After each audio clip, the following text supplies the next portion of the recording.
What's it been like to live through these last 2 years of war in Gaza? Here is how Palestinian journalist Shrouk Ayla explained it to my colleague Layla Fadel this week, adding that these 2 years of war have coincided with the first years of her daughter's life.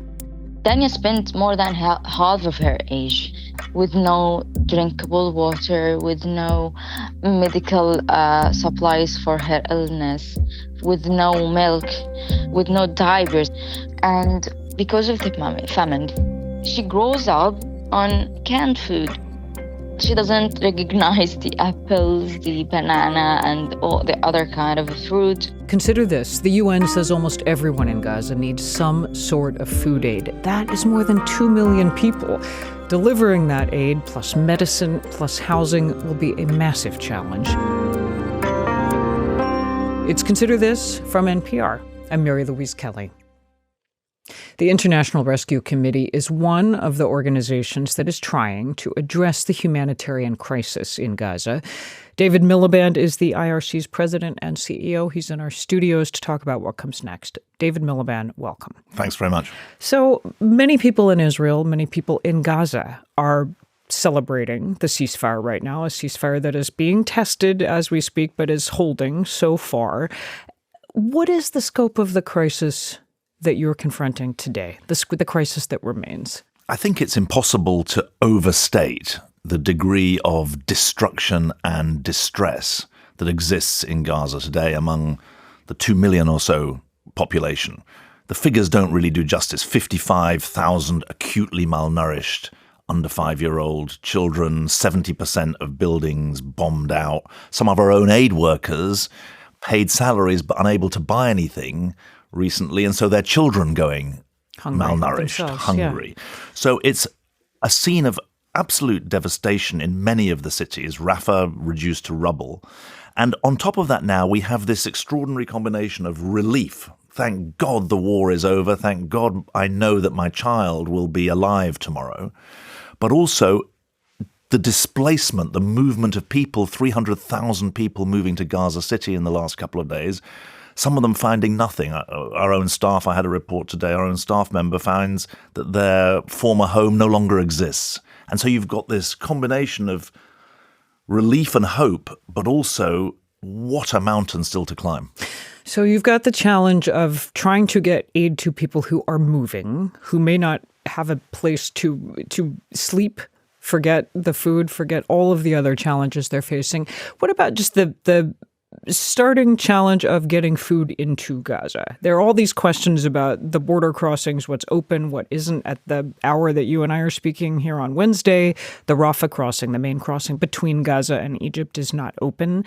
Can you begin to get remotely enough aid in? Well, we can begin, but we're measuring it in hours, not yet in weeks. Monday was a good day. Tuesday was a worse day. Wednesday, I'm waiting to hear the news. Monday was a good day because 600 trucks of food and medicine got in. And one piece of good news is that there is a coordinated plan for what the humanitarian agencies led by the UN want to do. We know we've got to sort out the nutritional supplies. We know we've got emergency healthcare. We know that if you don't get the water and sanitation done, then you're courting even worse disaster. Those are the top priorities. But we also know winter's coming, so shelter is very important. We also know that the commercial traffic is key because that drives down the prices if you can get a surge of commercial traffic as well as humanitarian aid. And we're also clear that there's the danger of chaos. You've seen the scenes of the violence. Looting is down because the aid supplies are up. There's less incentive to loot, but there's obviously violence as well. And so the security commitments of the police plan need to be fulfilled as well. You said Monday was a good day because 600 trucks of aid got through. We're being told by a spokesperson for the UN Office for the Coordination of Humanitarian Affairs in Gaza that Israel has told them they'll only allow 300 aid trucks. 600, that was a good day. That is also the bare minimum to avert further famine, further starvation in Gaza. Just for the benefit of your listeners, before October the 7th, 2023, there were about 500 trucks a day going in steady state. We've got an enormous amount of ground to make up because of the restrictions, sometimes no trucks over the last 6 months, sometimes only 50. We've got ground to make up. So we need many weeks of 600 trucks, plus the commercial traffic. The UN figure for Tuesday was a bad figure, down to 150 or 200, I think. And so we are desperate that the feeding and treatment of people is not turned into a victim of the political struggle. From our point of view, feeding people is never a danger. It's always the right thing to do. And that's an absolute priority. And I was in touch with the head of the UN Office for the Coordination of Humanitarian Affairs today, and I know he's working to get those numbers back up. But it sounds like you are still dealing in such an uncertain space, waiting to see if this ceasefire will hold, waiting to see if the crossings will open. 100% right. We're more confident that the ceasefire will hold than that the crossings will open, because the ceasefire is holding, but the crossings have not been opened in the way that we need them to be. We need all crossings to be open. We need all supplies to be getting in. We also need the movement of humanitarian aid workers, because speaking for all the agencies, most of our staff are Gazans. I mean, the people who are working for us are living through this crisis, this conflict.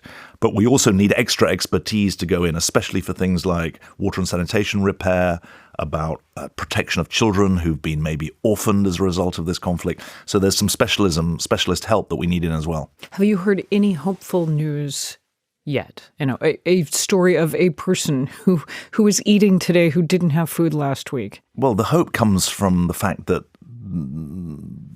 the conflict seems to be over. There's a hope of life, if you like. Now, the hope of livelihood has yet to follow, but prices in the markets went down on Monday because the commercial traffic started to flow. So, yes, we can say that there are flickerings of hope, but we have to be ultra realistic about this. This is an enormous multi-year, maybe even a multi-generational challenge to get enduring, sustainable change. And we are absolutely clear that the humanitarian aid is the first step on the road to development. But if it becomes just the last step, then we're going to lose the hope that's been created. What about on the medical front, health front? I know that your organization has been sending doctors, nurses, medical personnel in all through this war. But the latest figures are still staggering. 170,000 people wounded since the attacks of October 7th. That's in Gaza. About half of the hospitals in Gaza still functioning or partly functioning. That's all per the Gaza Health Ministry. What are the most urgent needs there? The most urgent needs are the people who are sick today. I mean, people who've got cancer, people who've got war injuries as civilians. Those desperately need treatment. We know about the malnutrition of the children. That's a medical condition that then weakens the body and means that kids are more vulnerable to public health dangers that are obviously there. We're really concerned about that. But the health system has been destroyed, and doctors have been killed, and infrastructure has been lost. And so we're using much more mobile health to make sure that we take healthcare to people. Rebuilding the infrastructure of healthcare is a massive and long-term job, but medical supplies are a big part of that. So we have for ourselves more than 5 tons of medical aid and nutritional support on the wrong side of the border. It's in the queue, it's stuck in the bureaucracy, it needs to come through. So the healthcare that you rightly raise as an absolutely critical part of the humanitarian effort still remains to be done. You sound hopeful that the ceasefire is holding, that the ceasefire will hold. Is that just hope, or is there something grounding that optimism? Why would this ceasefire hold when the last 2 have not? Well, the answer to that is very direct. There's more political commitment than there was before. This is a commitment that has the United States fully behind it. It has all the region behind it. Israel and Hamas have both signed up to this. So we have more political support for more stability than ever before. It's obviously enormous that the hostages have been released. It's big that the people of Gaza have the chance to hope that they've got some kind of future.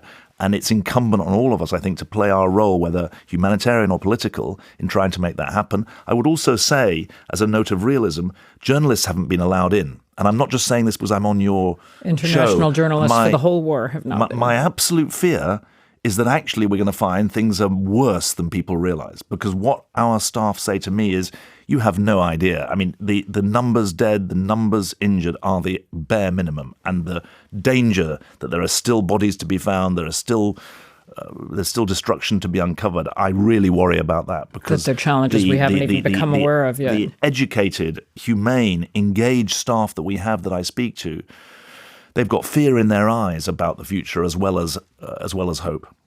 It sounds as though you're hopeful, back to hope, that if aid can get in, this can become part of a self-reinforcing, virtuous circle, that if conditions on the ground improve and give people hope, it will reinforce the belief we can't go back to war. That's a very good way of putting it, because if the politics can't deliver, then people really do lose hope. And the fact that there is more political commitment than before to this ceasefire raises the stakes. Because now people in Gaza are thinking, well, hang on, if you've got the United States, you've got Israel, you've got Hamas, you've got the European Union, you've got Turkey and the Arab states, they're all saying they back this plan. My goodness, it had better be implemented. Let me push you, David Miliband, on how hard you will be pushing the United States. President Trump has been widely credited, has been praised for his personal involvement in getting this first phase of a peace deal over the line. How confident are you that the U.S. will stay the course and be a reliable partner for foreign aid? Well, the president deserves the credit for getting over the mountain and for ensuring that a ceasefire was declared. It's now his plan.